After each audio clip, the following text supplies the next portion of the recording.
This is a podcast by WellHouse Church, where we talk about what it's like to be a Christian Monday through Saturday, to live as a person of faith in a culture against faith. All right.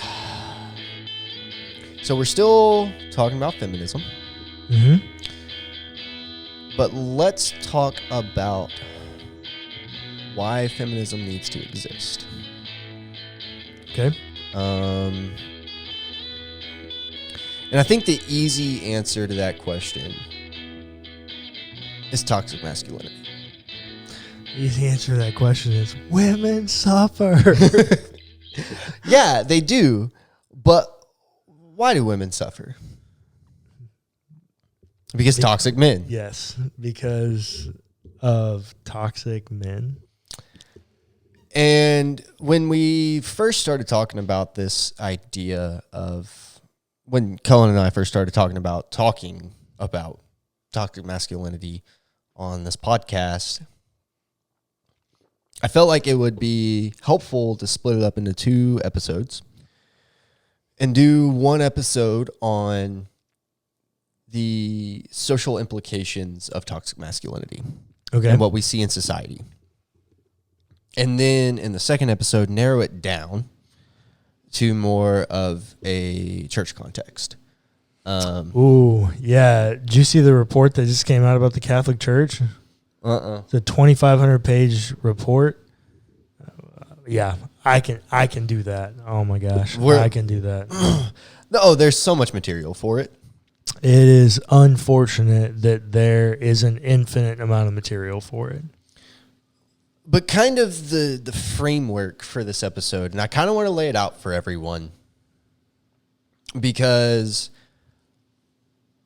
I might step on some toes, or we collectively might step on some toes, and we're also going to tell our own stories and experiences with toxic masculinity as being men, how it impacted us and how we became toxic like it, and through our own faith journeys and struggles, and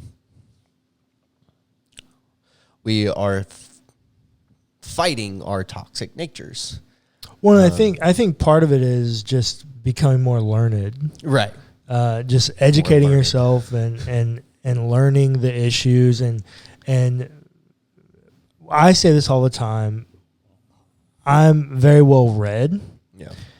But I struggle being very well learned, because I used to struggle and still do at times, but it's like the main thing I'm working on right now is I struggle listening, not hearing, listening.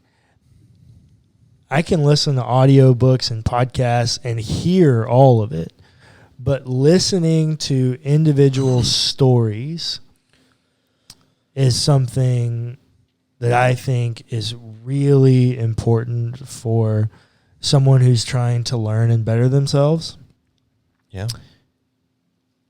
And listening to the stories of women has been extremely helpful in my own journey of like trying to rid myself of all my toxic traits. Agreed.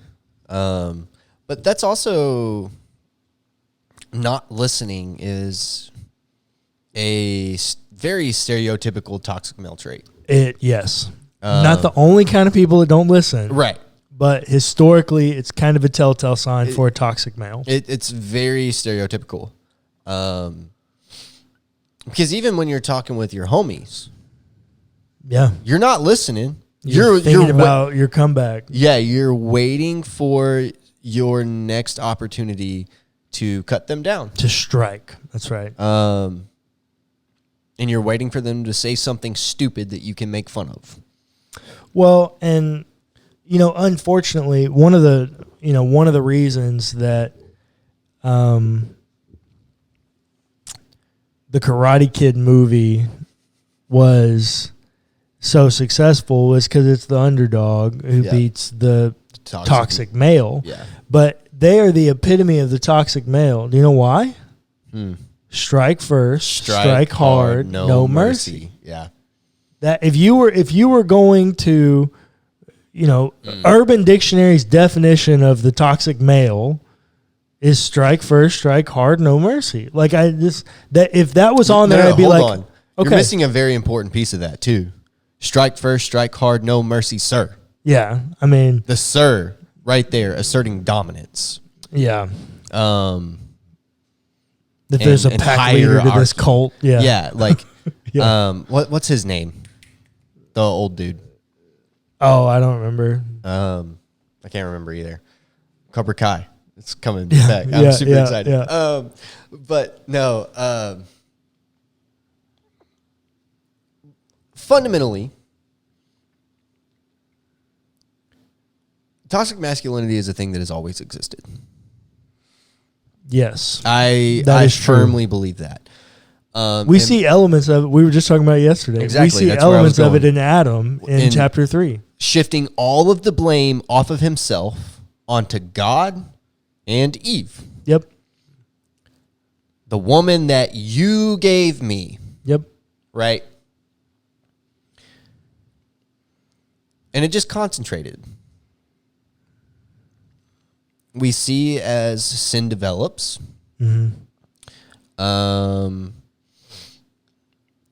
Cain feels inadequate.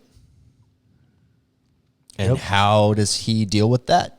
He kills his brother. Toxic man. Right? Yep. Not knowing how to properly express and deal with emotions. It comes out as violence. Yep.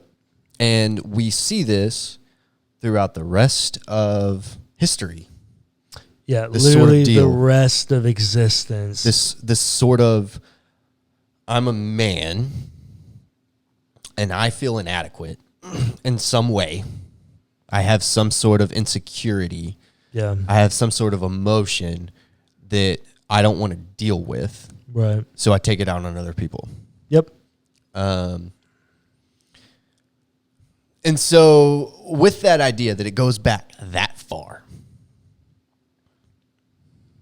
I am willing to say that if you are a man, there has been moments in your life that you were a toxic man. And I will also be willing to say, I might be so bold as to say that if you're a man and you think there are no versions of you that are toxic, you're toxic. All of you is toxic. You're toxic. And even further back than that, or even more widespread, if you're a woman, every man that you have known is either toxic or has had moments of toxicity. Yep. 100%. And now that we've established that ground, while this is going to be a hard conversation. While me and Cullen and our father have come to a point where we realized the error of our ways in our toxicity, and trying to fight those things as well. Our dad raised us the best that he could with what he was given. His dad raised him the best that he could with what he was given. And when you're given the example of a toxic man, you might see elements of that and you're like, yeah, I will never do that to my kids. But unknowingly, you pick up some of those things. And that imparts on how you raise your children. And now I'm not painting my dad as the bad guy. Don't hear that. What I'm saying is that the further you go back in history and a genealogy, the more concentrated the toxicity gets. We were raised in a household where let's start with the strengths first. Let's start there. Well, I think before that, a piece that I want to point out in this kind of lineage that you're talking about is what happens is when you have a toxic male figure and you live for a season or an extended season in an inferior position to that toxic person, you take the things that they did that were most harmful to you, and you make sure you don't carry those in the line, but you can't fully fix yourself because you've experienced trauma. And so things that are still toxic become normal, and you don't do the thing that most hurt you, but you still do a lot of toxic things. And so then that goes down the line. So each continual line is degrading the toxicity. Yeah. But they're still toxic. Yes. And that's social learning theory. Mm-hmm. So for an example of social learning theory,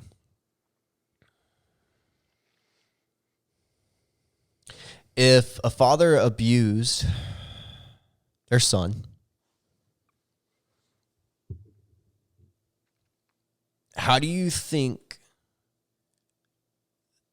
they're going to treat their kids? Some level of abuse. Yeah, with some experience of abuse. May not be the exact same abuse, but some level, because they don't know how. That's the only way that they know how to communicate is through some level of abuse. Yep. Because that's how you were learned. Yep, you were learned. You were learned that way. That's right. And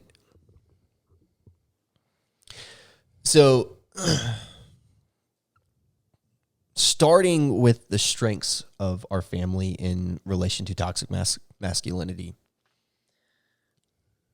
our mom always had equal say. No, that's not true. Our mom, majority of the time, had equal say.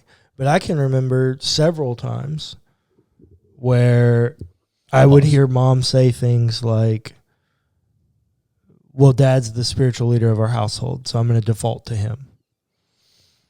So even in that, whether dad put that there or mom put that upon herself, because we're also talking about family systems theory here. Right. No, that's also true. And so depending on what mom's makeup within her own nuclear family structure was, she kind of takes on some of those traits in her new role. Mm-hmm. So however it's playing out, whether dad put it within her or she had it to begin with, there was still a level that if a decision must be made, dad's decision was going to have more weight than hers unless he chose to give hers more weight, which he did a lot, fairly often. I also remember mom fighting dad a lot on certain decisions. I remember that. Yeah. I do remember that. At times. Meaning that majoritively it was an egalitarian household. And they carried equal weight. So that is one area of our family that was good. And that deviates from toxic masculinity or traditional toxic masculinity. And I was talking about my dad with this last night.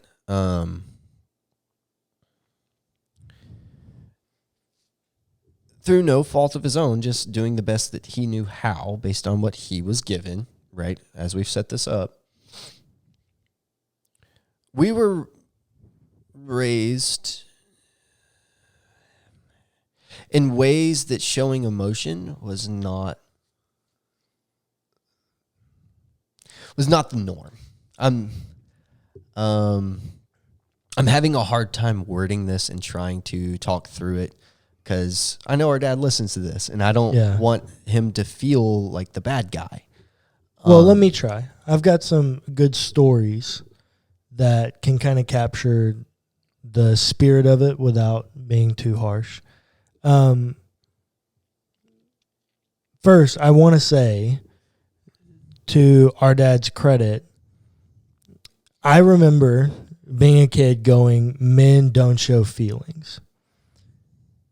I never remember thinking men don't show affection. Right.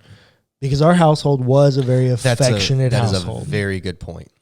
And so there, and maybe that's a little bit of like the That's degradation. another strengths piece. Yeah, Like, it's definitely a strengths piece. Like not having feelings did not equate not showing affection. yeah. Those things were mutually exclusive of one another.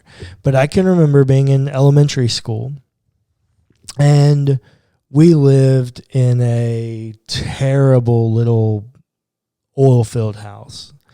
It was not much, but it was home. And there was always something wrong with it. And I don't remember exactly what we were working on, but we were working on something.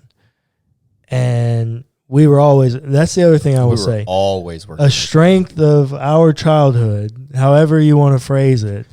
I have learned myself into a pretty decent tradesman when it comes to fixing crap on houses. Literally this morning, dude, I swear, on this same note, I walk into my field placement and our administrator is changing a door.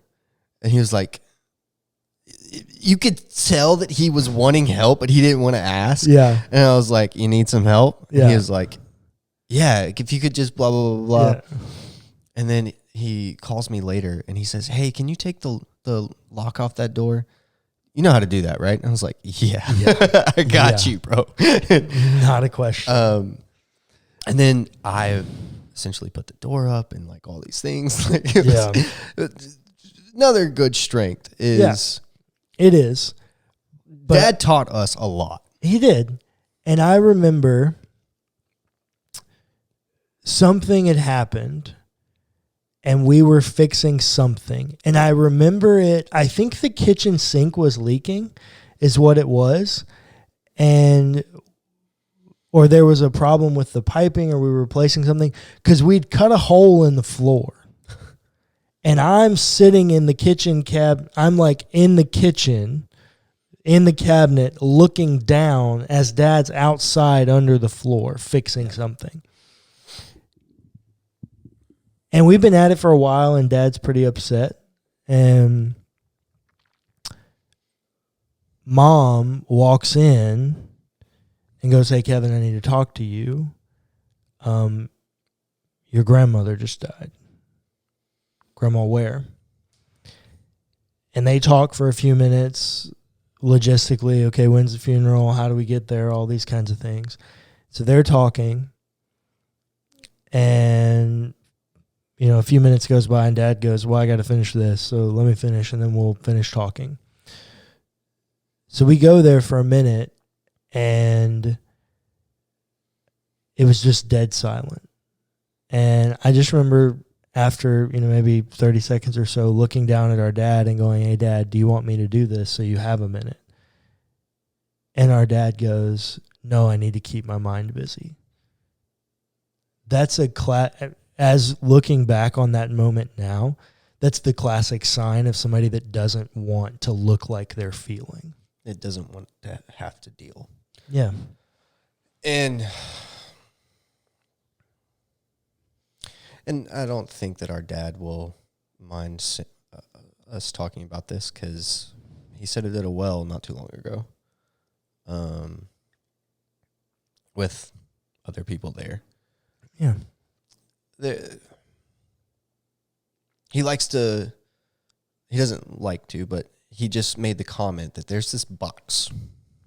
I've heard him make this comment several times. Yeah, he just puts things in a box. It's almost like the traumas of the world. He can put them in a box, lock it, and throw away the key. And I didn't realize until recently that I was doing the same thing. And that right there is not wanting to deal. Yep. And not wanting to have to deal, not wanting to have to look weak, like you've got problems. And what does that result in? It results in violence. Pent up anger. Which comes out in so many different ways. Yep. It can come out in actual physical violence, or it can come out in Self-destructive behavior. Or talking crap about your buddies. I remember lots of times growing up, people thought I was a jerk when I wasn't meaning to be. Yeah. I was making jokes because that's how I knew to communicate. Yeah. And in our household, like, making jokes was all good fun. Yeah. Or it seemed to be. Well, and it was. And That was a weird way that our family communicated affection. You know what else was a weird way that our family communicated affection? Is when we got in high school and we decided that the most affectionate thing you could do to someone is walk up behind them and frog the mess out of the back of their arm. Yeah. Yeah. Dude, I forgot about that. That's a good example. Both of those are categorical expressions of people affected by toxic masculinity. And not only that, I remember countless times when you and I were kids that we would have arguments that would almost end in blows. Yeah, I mean, that's not entirely true because I was 6 years older than Clayton. And so, yeah, the 18-year-old brother is going to beat the mess out of the 12-year-old younger brother? Oh, I was talking about when we were younger than that, though. Oh, well, even still, I mean, 12 to 6. Yeah.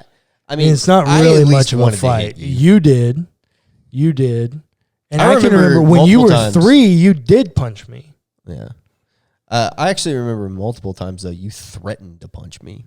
That's probably true. Also a trait of toxic masculinity. Yeah, this is our story with toxic masculinity. Mm-hmm. And you'll get more of it on when I've got to talk next week about the church side. Yeah. Because I've got personal stories dealing with it in those settings also. But that my dad's not the butt of these stories. No. That fundamentally, at a very basic level, is toxic masculinity. Yep. And why feminism needs to exist. Not only does toxic masculinity breed other toxic males, historically, toxic males oppress women. Yes. And take advantage of women. Yes. Why do you think the Me Too movement even happened? Why do you think the Church Too movement even happened? Why do you think any movement that begins with women happens? I mean, for goodness sakes, even the beauty of the Bible, it calls them the weaker vessel. Yeah. And I know lots of people get angry when society paints the white male as the villain. But if I can just be completely honest, historically and largely, the white male is the villain. Historically, the white male is the worst and arguably the most oppressive of all people. You and I, people that look like us, were the reason that women didn't have the right to vote. That they couldn't have jobs. And that now they're the reason that they can't get equal pay. We're the reason that the glass ceiling exists. And if you need more examples on what that is, message me, email me, whatever. We'll talk about it.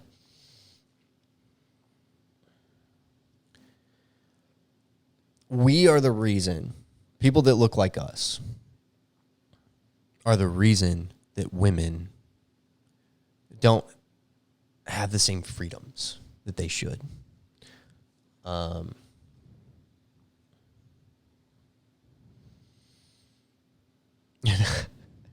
was listening to Dave Chappelle's new special last night. You didn't know he had a new special? On what? On Netflix. It's going to be his last one for a while. But No, I did not. I'm about to go watch it right now. yeah, really good. And he's telling this story about this interaction that he had with a feminist. I'm not going to tell the story. I can already see it now. I'm not going to tell the story. But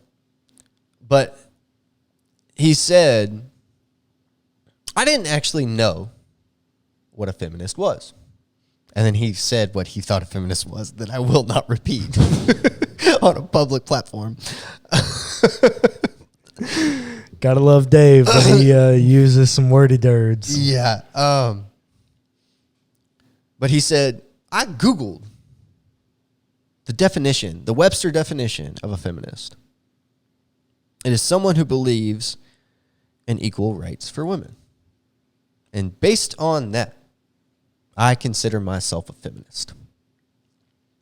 Dave, who most of America thinks is a misogynistic butthole, considers himself a feminist. Because he does believe in equal rights for women. And I believe that. When he says it, I believe it. This is the same man that told all men that if they didn't have a vagina, they needed to shut their mouth in the abortion conversation. Exactly. It doesn't shock me at all that this man thinks that he's a feminist. It doesn't me either. But he could also be a really good example for a toxic male. Or at least having experiences with toxic masculinity. Because he's a charismatic person in front of large crowds. Making fun of all borderline groups of narcissistic. Yeah. Which really makes me think. No matter your level of toxicity, no matter your state of life, if you can come to a point where you are just unhappy, and Dave talks about this too, if you can come to a point where you are just unhappy with oppression, you're on the right track. And so to all my toxic males out there, and that's all of us. That's all of us.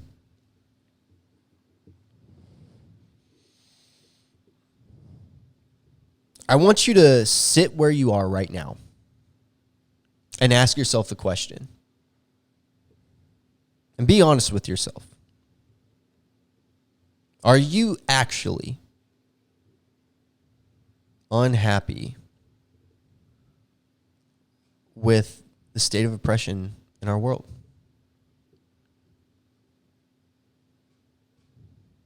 Or are you comfortable? Have you even thought about it? If you haven't thought about it, maybe you should. If you think that you're comfortable, ask why. Well, look, here's the deal. No matter who you are listening to this podcast, toxic male, oppressed woman, whoever you are, you're going to see the world how you want to see the world. Historically, toxic males benefit from a toxic masculinity culture, so they don't care to see the world any different. My question to you is, what do you think the words of Jesus have to say in a conversation about toxic masculinity when he looks at his disciples and says, The last will be first, and the first will be last.